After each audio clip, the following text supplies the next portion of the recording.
Hello, my name is Jimmy and this is the 2023 Nissan Sentra.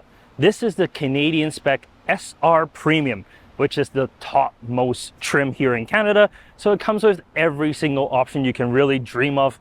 Well, when it comes to a Sentra anyways.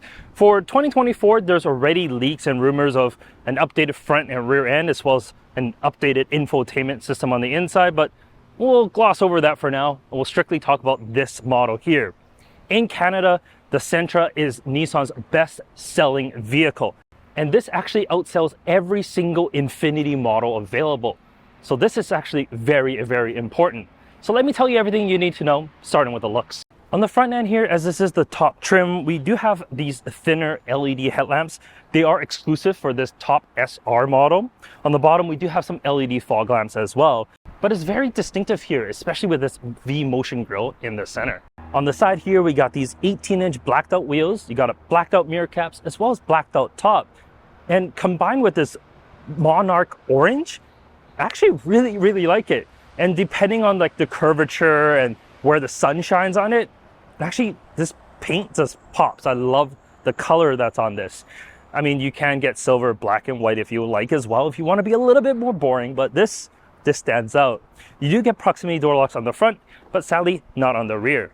Around back, we got this lip spoiler on here just to make things a little bit more exciting. Halogen tail lamps, and that's really it. There's a little bit of sportier rear bumper section on the bottom there, just to give it a little bit better in terms of appearance. But that's really it. As I mentioned, this is the top SR trim. If you get like the SV or even the base S model, things do differ a little bit, like bumpers and, well, spoilers and side skirts and other stuff. But overall, it's basically the same shape, and I mean, I don't hate it. It's a very traditional sedan shape. And if we pop open the trunk, you get a very traditional amount of space here. 14.3 cubic feet. It should be plenty for most people's needs. And like, it's big enough to fit a full-size stroller in here. There's really no problems, but there's also like no thrills, as there's no grocery hook hangers or anything special. And even to close the trunk, you don't get a handle underneath. You do have to, well, close it with just the top of the trunk, which can lead to some smudges, but you don't care about that. Let's head to the inside. All right, the rear seats of the Sentra. I'm 5'11" and I got a little bit more headroom, and leg space is also decently good. There's not too much back here. You have a single USB port, power windows, and that's really it. But what's nice is you do get some softer materials here on the side. Not every single kind of compact sedan gets that. And you do have your armrest in the center, but that's really it. Do you need more? I mean, sure, heated seats back here would be nice, but not necessary, especially if you're going to be carrying kids. I myself am a child passenger safety technician here in Canada, and well, on the driver's side, this is a collect lane. It's an infant seat that easily fits within the cabin here.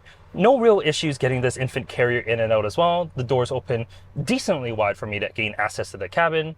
On the passenger side, this is a collect FIMF in rear facing. Once again, no real problems. It is a sedan, so the roof height is a little bit lower than like other SUVs, for example. So getting your child in might require a little bit of like ducking, but honestly, it's not that bad. You do get lower anchors on the driver's side as well as on the passenger side, and just within the bite of the seat here. Behind the headrest, you do have 3 upper anchors, and because the headrests aren't movable, do make sure that, well, your child seat would fit in here, because there's a lot of forward-facing as well as high back boosters that may not conform to the curvature of the seat and the headrest itself. So do check on that. But let's head up to the front.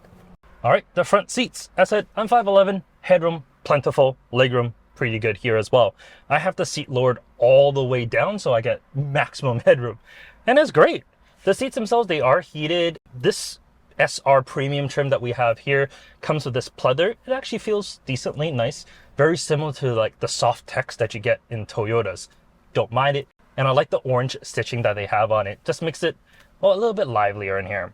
In front of me, I do have a sporty steering wheel. It is stitched in orange in the middle, and you have a flat bottom, which is kind of nice. It's also heated, which is great. And behind that, well, you got your traditional Nissan gauges here, tach on the left, speedometer on the right, and a digital screen in the center.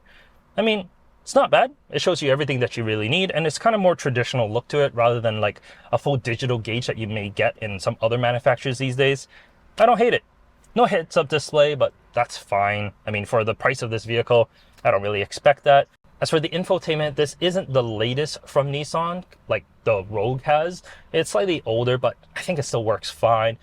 Yes, within the Nissan menu is a little delayed, but if you're going to be using Android Auto or Apple CarPlay, you should be fine. But you just have to plug it into a USB cable, which to me, I don't find it that much of a problem, because if I'm using wireless, I generally like to plug in my phone anyways, as well, a wireless charger just doesn't tend to charge as fast, and it just tends to heat up the phone more. So this, I think, is a better solution anyways.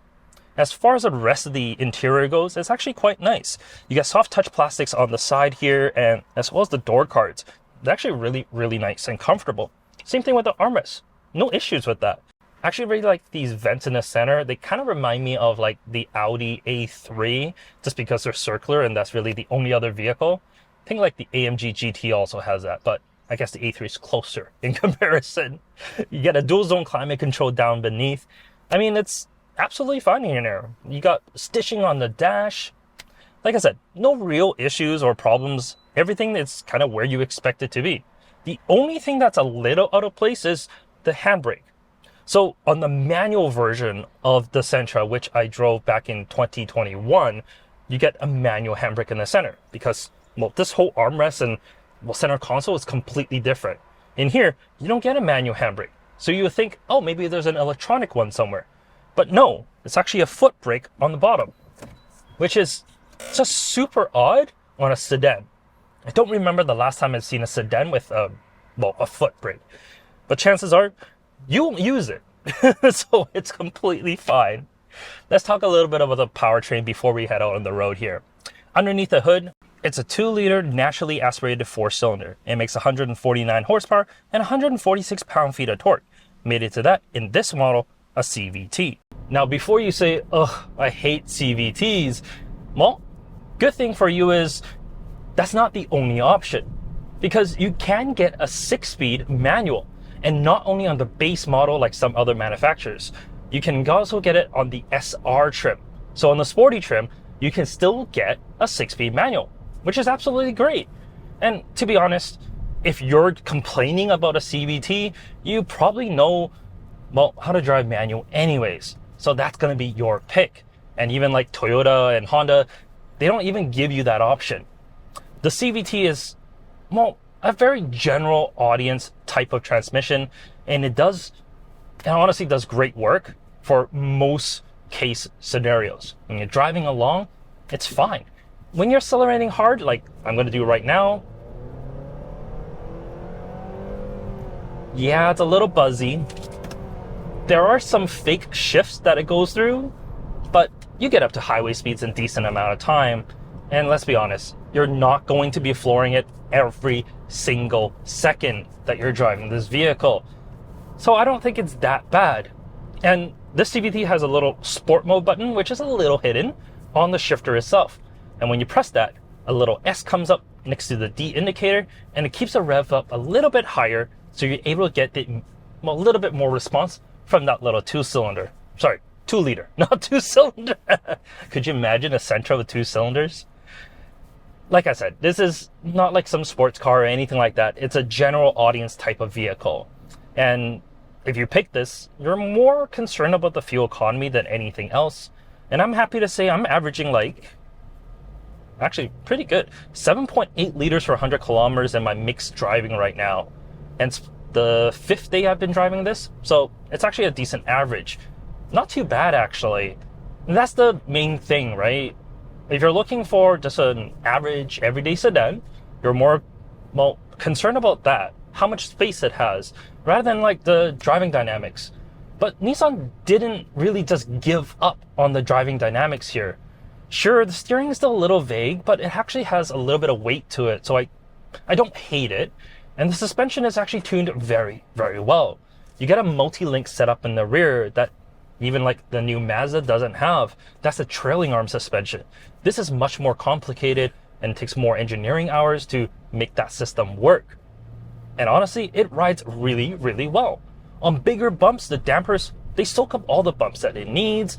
And in the corners, it doesn't feel like the entire body is just wallowing about or just pitching or anything like that. It feels like, I'm not going to say a sportier sedan, but it actually has some sportier attributes to it that I personally really like.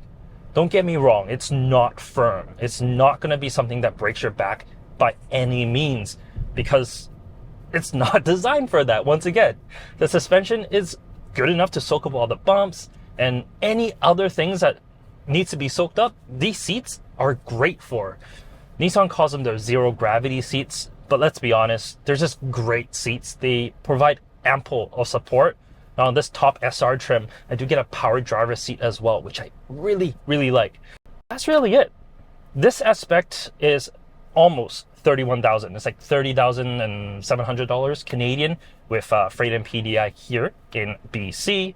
So it's a decently good value for everything that you get. Because the biggest competitor to this would be like the Corolla Apex Edition or the Civic Sport or the Civic Touring, depending on, you know, how much options you want to stack on top of that. But if you're looking at either of those, it's going to be more than this. And it's going to be more than the one I personally would choose, which is the SV. If you're looking for a good just Sentra, the SV is where you're going to be looking at. If you want a little bit more than that, there's a special edition SV, which comes with like the sunroof, bigger wheels, 17-inch wheels, and some other stuff. But this, the top trim here, you get the 360 camera, and you also get the Bose audio system, which actually sounds pretty darn good.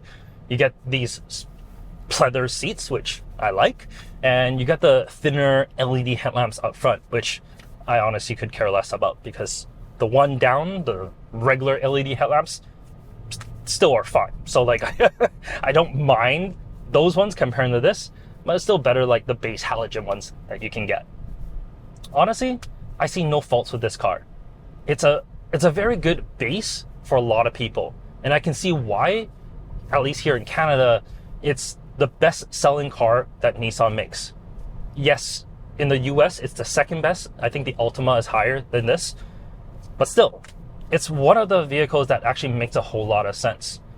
I personally really love the Nissan Kicks as just like a family vehicle, because it's pretty large in terms of its size and it can carry a decent amount. But the problem with the Kicks is it just doesn't have enough oomph for kind of, well, merging onto highways. The Sentra gives you more of that. No, it's not fast, but at least it can get you to highway speeds in an adequate amount of time. In any case, that's really it. If you have any questions, let me know in the comment section down below. Let me know what your thoughts are on the Sentra. Do you love it? Do you hate it? Would you pick something else like the Civic or Corolla? But I'll catch you next time. Take care.